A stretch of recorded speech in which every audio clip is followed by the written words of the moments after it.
baca dari kitab slide berikutnya 2 Korintus 4 ayat 7. 2 Korintus 4 ayat 7.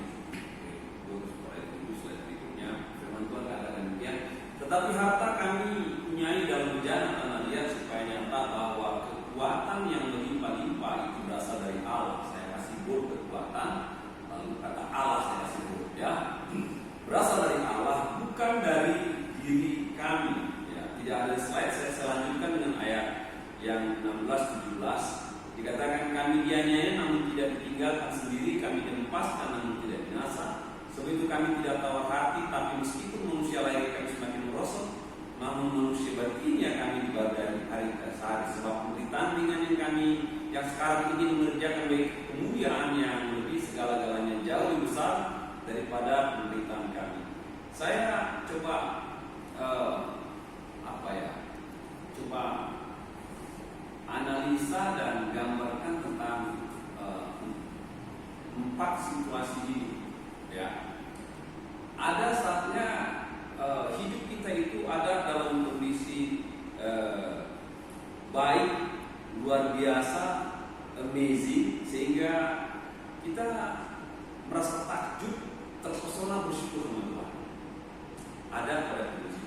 Contohnya kalau saudara kerja tiba-tiba naik gaji dapat bonus ya gitu ya, atau saudara lagi jual produk ya, saudara punya di gudang ada 20 unit, yang waiting list sudah 40, itu senang ya, 20 unit yang waiting list 40 gitu ya. Atau saudara sedang buat sebuah terobosan dan tidak ada lawan kompetitor, jadi saudara seperti pemain tunggal di situ, pasarnya luas sekali dan segala sesuatu berjalan dengan baik. Ada yang seperti itu hidup ya. Tapi ada situasi hidup yang flat saja, nggak ada yang luar biasa, biasa aja. Kalau saudara punya masalah bisa dikontrol aja, ditangani lah. Tapi hidup flat gitu aja ya. Apa kabarnya luar biasa? Ya biasa. Tapi ada masalah yang luar biasa nggak juga, ya biasa, bisa ditangani. Tapi ada situasi kehidupan yang kita bertemu dengan masalah yang sulit untuk dijawab, dan kita tiba pada perenungan dan sikap kita gini, kita nggak bisa apa-apakan lagi dan kita bilang gini, udah jalannya aja lah, udah lagi. Kita pernah kayak gitu, kirim masalah, udah nggak bisa percaya di jalannya aja. Nanti lihat waktu aja nanti gimana ujungnya gitu. Ada yang begitu. Tapi yang berat itu ada yang kondisi seperti hidupnya ada pada kondisi di bawah dasar dan kondisinya sangat berantakan, dan saudara sudah tidak punya pengharapan apalagi dengan situasi yang sudah berantakan, yang saudara bangun sudah rusak, dan bahkan saudara bilang gini, Tuhan ini sampai berapa lama kayak gitu Tuhan?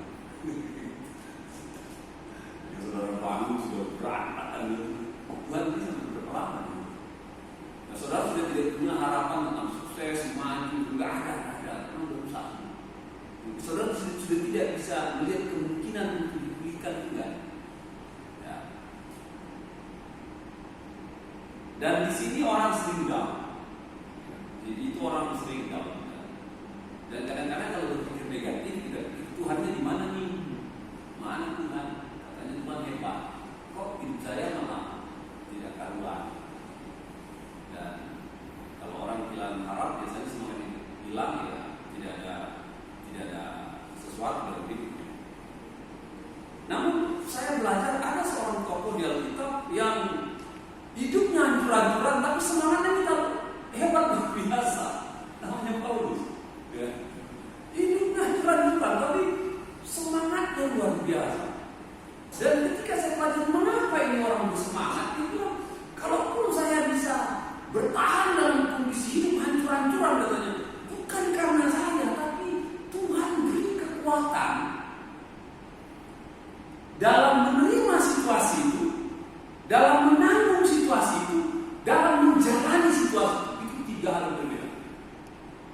Kalau menerima itu bicara pikiran, adalah terima. Ya. Dalam mengalami itu emosi, dalam menjalani itu semangat, dia bisa. Makanya slide berikutnya, dia katakan demikian. Ya, dia katakan demikian.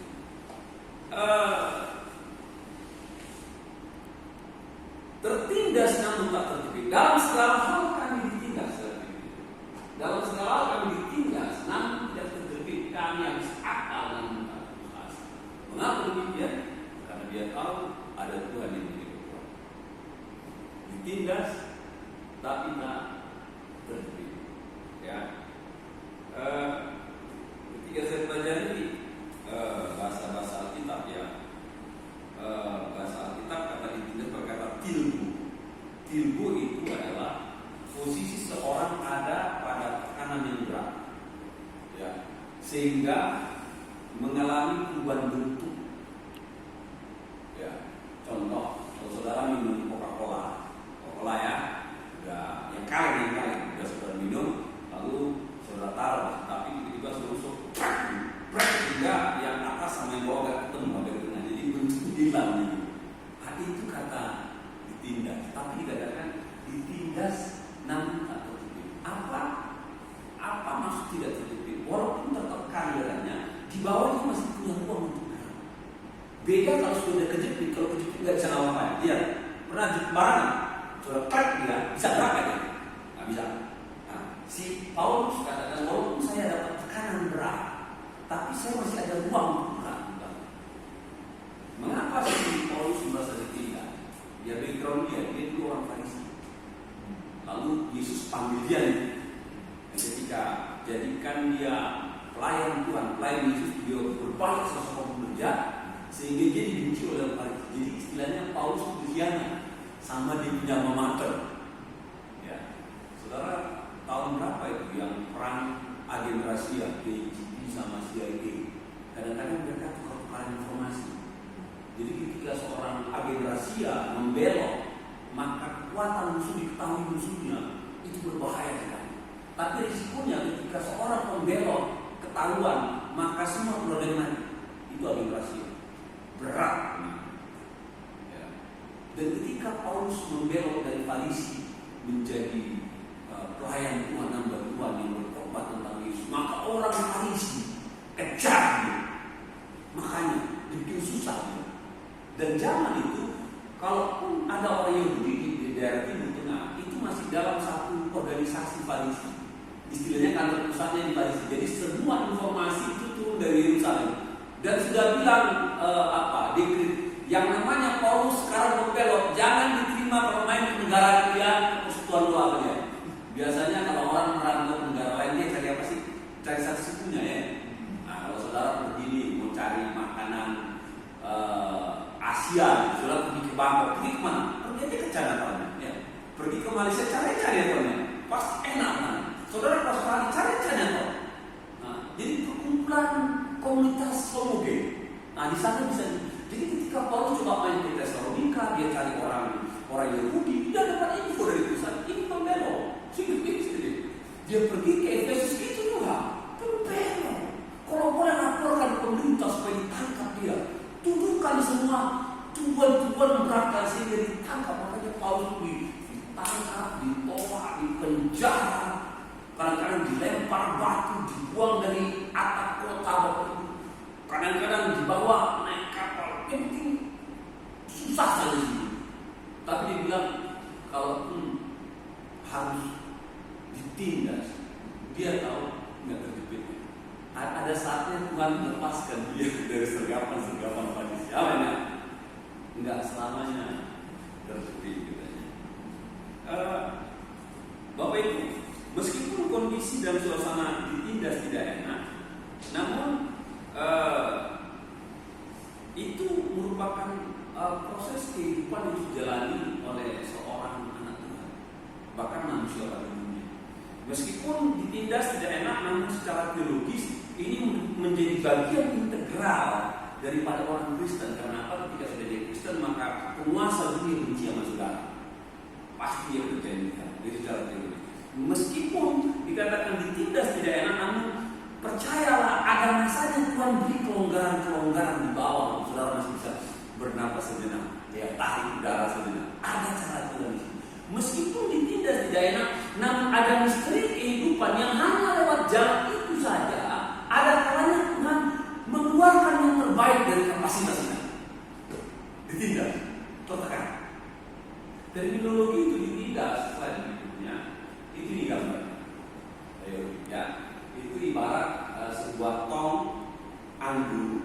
untuk pemerasan. Jadi nanti ketika orang itu panen anggur, maka anggur dimasukkan ke dalam tong itu, maka akan itu ada yang orange, itu alat tekan, alat keras, maka akan dihidupkan, maka anggur itu akan tertekan itu. Lalu di bawahnya ada ember penampung air anggurnya. Jadi ketika ditekan, maka buah anggur yang isinya air anggur kurang lebih 90% kehilangan bentuk, jadi tinggal kulit tok, tapi cairan anggurnya keluar sampai ke bawah. Dan nanti air anggur ini Bapak Ibu akan difermentasi oleh petani anggur. Dia akan dijadikan wine. Ya.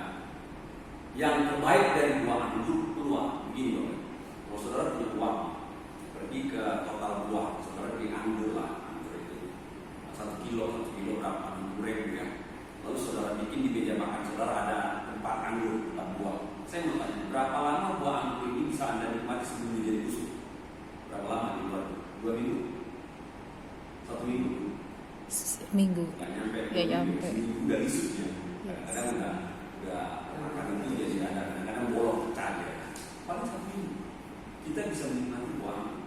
Tapi saya tanya, kalau buah anggur yang sama dimasukkan ke mesin press, hilang bentuknya, nggak bulat lagi ya, tapi keluar cairannya. Saya mau tanya, ketika difermentasi anggur ini bisa menikmati berapa lama?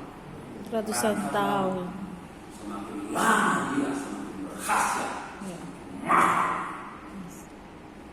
Demikian dengan kehidupan, walaupun kita tidak suka, ada kalanya mesti kehidupan Tuhan pakai situasi tidak tertekan, mengeluarkan itu baik. Yes. Dan kita jadi dekat dalam waktu Tuhan. Yang kedua, dikatakan seperti dihempas namun tak binasa. Ya. Kami dianiaya namun tak ditinggalkan, sendirian kami dihempaskan namun tak binasa. Kata ditindas masih lebih bagus daripada dihempas. Dihempas itu adalah situasi tindakan orang ya mengambil sesuatu dan membantingnya ke lantai sampai Bapak Ibu, sampai wujudnya tidak berbentuk. Ini ibarat gelas kaca diambil, dibanting sehingga wujudnya tidak berbentuk ya. Dalam hal ini Paulus sedang memberi perbandingan. Tertindas saja tidak enak katanya, tapi itu belum akhir. Hidup saya pernah pecah di keping-keping tak berbentuk katanya, tak berwujud. Dan biasanya segala sesuatu sudah pecah, alamatnya di mana? Kita sampah. Kagak ada yang pecah itu ditaruh di meja yang bagus, nggak ada. Biasanya pecah nih disapu, masuk di tong sampah, buang udah, nggak dipakai. Itu judulnya. Tapi Alkitab katakan walaupun hidup berantakan, nggak berwujud, nggak dipandang dunia katanya, dalam hal itu pun katanya Tuhan masih ada, belum binasa, masih ada nyawanya katanya. Keren ya. Selama saya masih bisa hidup, saudara saya akan jalani walaupun nggak ada wujud kehidupan, nggak ada bentuknya lagi, nggak dipandang orang lah. Seneng aja orang sudah tidak katanya, walaupun dalam kondisi hidup yang sudah berantakan di lantai tak berwujud, ya tidak disukai orang, malah dibuang orang katanya. Di sana pun Tuhan beri kekuatan. Amin. Di sana pun Tuhan beri kekuatan. Dan dalam kondisi itu, walau tidak ada harapan Bapak Ibu, saat seperti itu mujizat masih ada. Amin ya.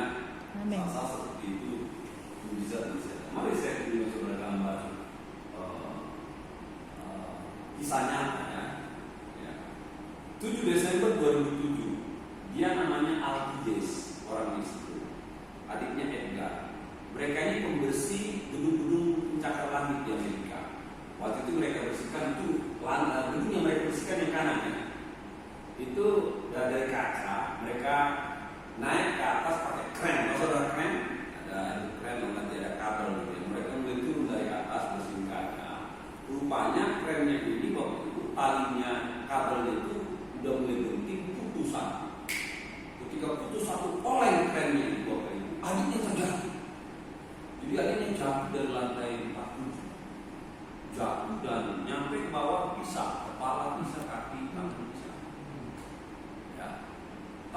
si Alkides masih bertahan pada kabel yang satu sama kerennya. Tapi lama-lama rupanya nggak kuat juga kabel itu. Akhirnya si Alkides jatuh juga sama kerennya ke bawah.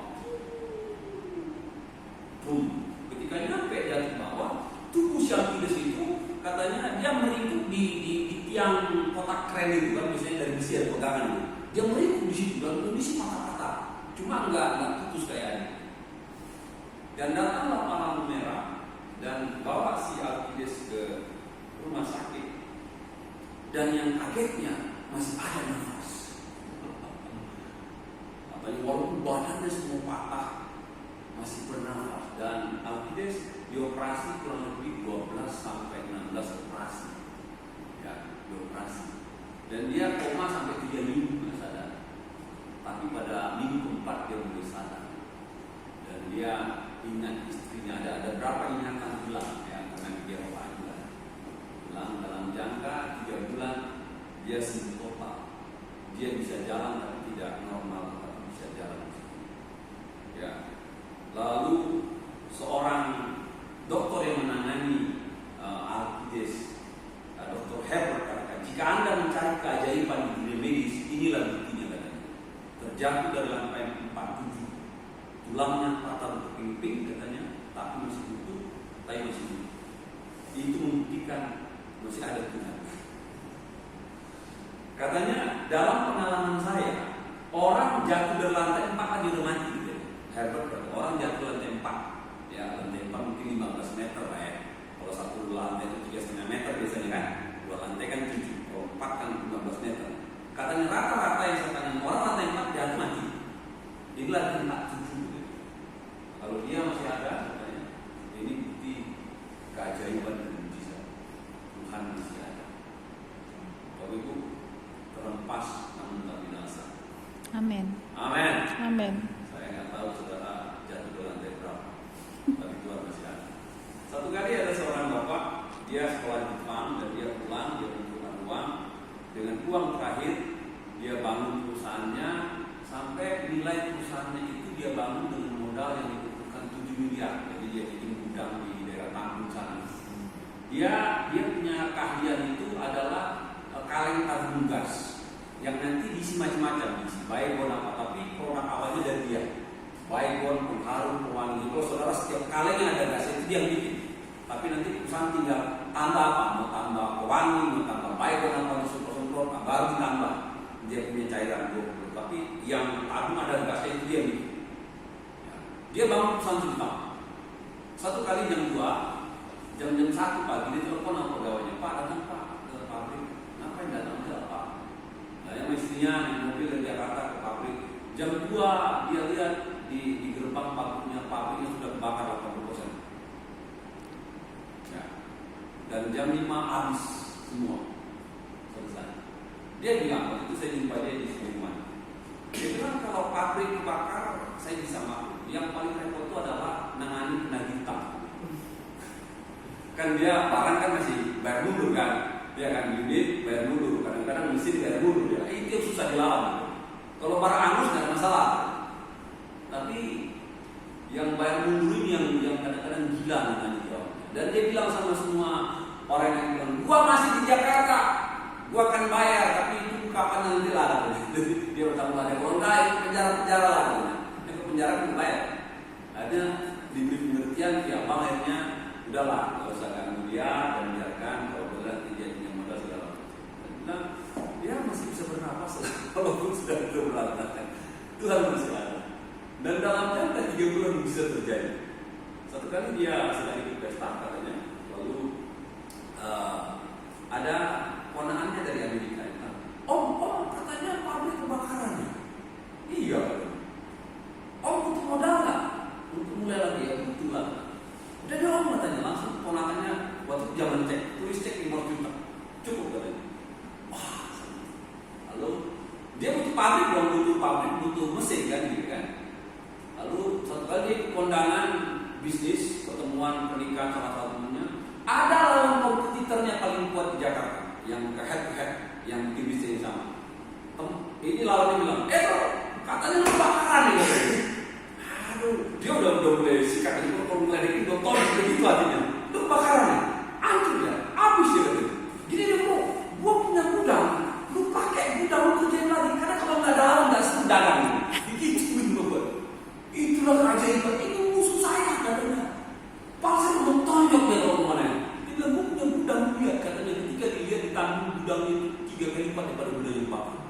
pakai nggak usah bayar katanya. Lu hidup laku biar kita main gitu ya. Baru enak dagang. Kalau nggak ada musuh nggak enak dagang katanya. Begitu pula Tuhan gitu ya. Jadi itu mesin kan. Satu kali komen satu lagi, om, saya salah beli mesin dari Jepang loh. Coba om lihat ke gudang lain, dia lihat ke gudang ponaannya. Itu ada 20 mesin tanam tercanggih yang dimimpikan. Katanya salah beli kata ponaan. Om pakai bayar kapan aja. Jadi dia bilang terhempas ketika binasa. Amin. Amin. Amin. Terhempas aja. Jangan cepat-cepat bilang terakhir. Menderita namun tidak tahu hati. Sebab itu kami tidak tahu hati, tapi meskipun manusia lahirnya kami semakin merosot, namun manusia batinnya kami dibaharui berkali-kali. Jadi si Paulus ini hidupnya nggak lepas dari penderitaan. Dia masuk penjara puluhan kali. Dia karam kapal mungkin 2-3 kali. Dia ditangkap, dicambuk, ancur-ancuran. Nanti kalau saudara ke surga dengan Pak Paulus, tolong berkasanya, lihat punggungnya, maka punggung Paulus itu kena sabuk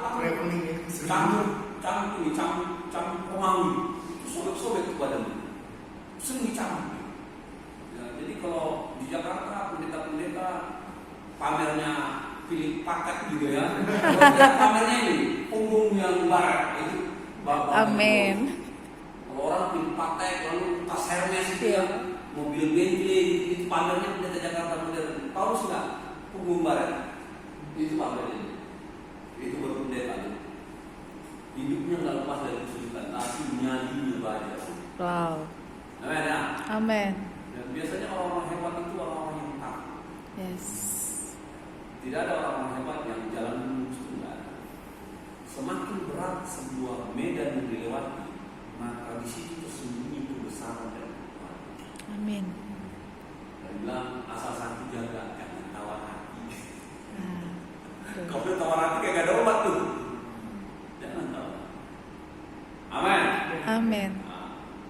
Anggap kesulitan itu bukan akhir segala-galanya. Jadi kalau Bapak Ibu dan saya ingat itu akhir segala-galanya.